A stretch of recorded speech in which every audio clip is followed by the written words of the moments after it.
స్వర్ణాంధ్ర 2047 దార్శనిక పత్రం రూపకల్పనలో భాగంగా వచ్చే 5 ఏళ్లకు జిల్లా స్థాయి దార్శనిక పత్రం రూపకల్పన కోసం జిల్లా యంత్రాంగం ఆధ్వర్యంలో కలెక్టర్ కార్యాలయంలో ప్రజాభిప్రాయ సేకరణ కార్యక్రమాన్ని నిర్వహించారు.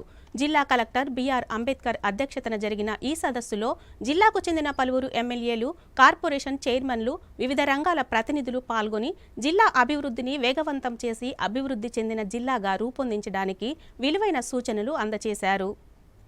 జిల్లా ఏ రంగాలలో అభివృద్ధి చెందేందుకు అవకాశం ఉందో గుర్తించి ఆయా రంగాల్లో గల అవకాశాలను ప్రస్తావిస్తూ దార్శనిక పత్రం రూపొందిస్తున్నామని జిల్లా కలెక్టర్ బిఆర్ అంబేద్కర్ చెప్పారు. మండల స్థాయిలో ప్రజల అభిప్రాయాలు సేకరించి విజన్ ప్రణాళికలు రూపొందించామన్నారు. స్వర్ణాంధ్ర 2047 దార్శనిక పత్రం రూపకల్పన కోసం కలెక్టర్ కార్యాలయంలో ప్రజా అభిప్రాయ సేకరణ కార్యక్రమాన్ని నిర్వహించారు. ఈ సందర్భంగా కలెక్టర్ మాట్లాడుతూ ఈ సదస్సులో ప్రజా ప్రతినిధులు, వివిధ రంగాల ప్రముఖులు తెలియజేసిన సూచనలు, సలహాలను పరిగణలోకి తీసుకుని ప్రభుత్వానికి మరింత మెరుగైన రీతిలో నివేదిక రూపొందించి జిల్లా విజన్ ను ప్రభుత్వానికి సమర్పిస్తామన్నారు. నెల్లిమర్ల ఎమ్మెల్యే లోకం నాగమాధవి మాట్లాడుతూ సమగ్రమైన ప్రణాళికలతో ముందుకు వెళ్తేనే సత్వర ప్రగతి సాధ్యమవుతుందన్నారు. నాణ్యమైన అంతర్జాతీయ ప్రమాణాలతో కూడిన వ్యవసాయ, ఉద్యాన ఉత్పత్తులను రూపొందించడంపై దృష్టి సారించాల్సి ఉందన్నారు. చిన్న పరిశ్రమలను ప్రోత్సహించడం ద్వారా అత్యధిక ఉద్యోగ అవకాశాలు కల్పించే అవకాశం ఉంటుందన్నారు. రాజాం ఎమ్మెల్యే కోండ్రు మురళీమోహన్ మాట్లాడుతూ జిల్లా అభివృద్ధిలో రోడ్లు, తదితర మౌలిక వసతులు కల్పించడం ముఖ్యమని చెప్పారు. జిల్లాలోని నీటి వనరులను వినియోగించుకుని మత్స్య ఉత్పత్తులను పెంచి కృషి చేయాలన్నారు. విజయనగరం ఎమ్మెల్యే అదితి గజపతిరాజు మాట్లాడుతూ నదుల అనుసంధానం ద్వారా జిల్లాలో సాగునీటిని అందించడంతో పాటు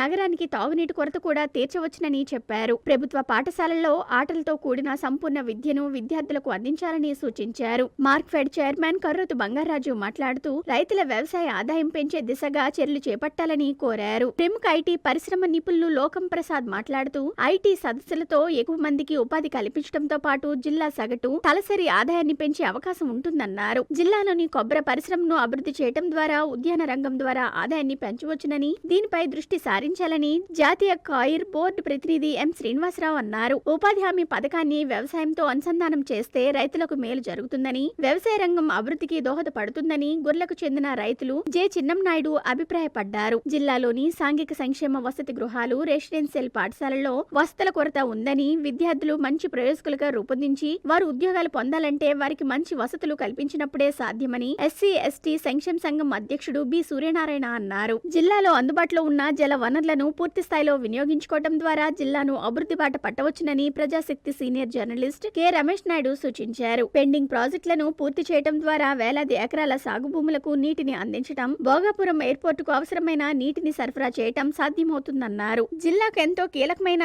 పాలకొండ విజయనగరం రోడ్డును చింతలవలస నుంచి విజయనగరం పట్టణానికి రోడ్డును విస్తరించాల్సి ఉందని the Hindu senior journalist K Srinivasa Rao చెప్పారు. పాత్రికేయుడు అవనపు సత్యనారాయణ మాట్లాడుతూ జిల్లా అవసరాలపై అధికారులకు అవగాహన ఉంటుందని, జిల్లా అవసరాలకు అనుగుణంగా ప్రణాళికలు రూపొందించి జిల్లా అభివృద్ధికి బాటలు వేయాలని కోరారు. జిల్లా విజన్ లక్ష్యాలపై ముఖ్య ప్రణాళికాధికారి పి బాలాజీ మాట్లాడుతూ ప్రతి ఏటా సగటున 15% వృద్ధి రేటుతో 2047 నాటికి అభివృద్ధి చెందిన రాష్ట్రంగా రూపొందించే లక్ష్యంతో విజన్ ప్రణాళికలు రూపొందిస్తున్నట్లు తెలిపారు. జిల్లా అధికారులు, పలు రంగాల ప్రతినిధులు ఈ సదస్సులో పాల్గొన్నారు. ఈ కార్యక్రమంలో joint collector S Sethumadhavan, DRO SD Anitha తదితరులు పాల్గొన్నారు.